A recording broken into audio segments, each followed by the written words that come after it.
going on, fight fans?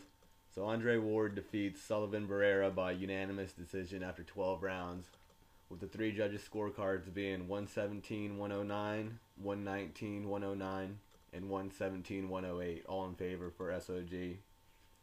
Now, going into the fight, my prediction video, you can go back into my videos list and find it. I picked Ward to win and possible KO in the late rounds, considering Sullivan hasn't been, I think, past like 8 or 9 rounds before, and considering this isn't a 12 round, it was a full 12, championship, but no title on, excuse me, no title on the line.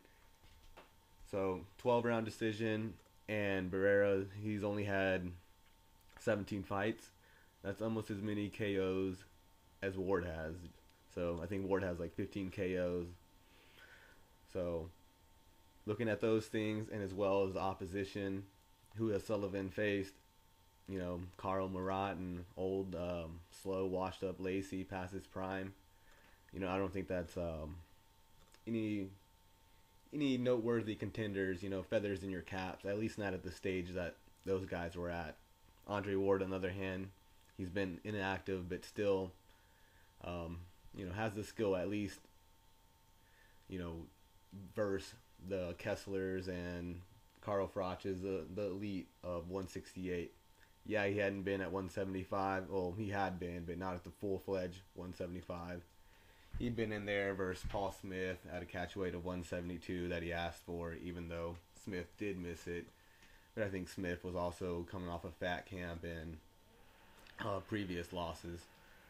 So, yeah, looking into it, I said I'm actually surprised that Andre Ward didn't knock him out, because Sullivan is slow, and if you were watching the fight, it was just nothing there. He hardly threw his punch, let his hands go through punches. He, just kind of like stood in front of him and did nothing. He just hadn't been in there versus the top elite guys, and it really showed tonight. And a lot of people out there were saying, this Sullivan guy's going to knock out Ward and going to do this and that. And while it would have been interesting to see Ward get tested, but this guy, like I said, he only has 17 fights. And that's almost as many knockouts as Ward has. So I'm not going to say it was a cherry pick, but it was definitely not a cherry pie, but cherry limeade. And if you live in Texas, you know what those are. All right, well, let me know what you guys think. Who should be next for SOG?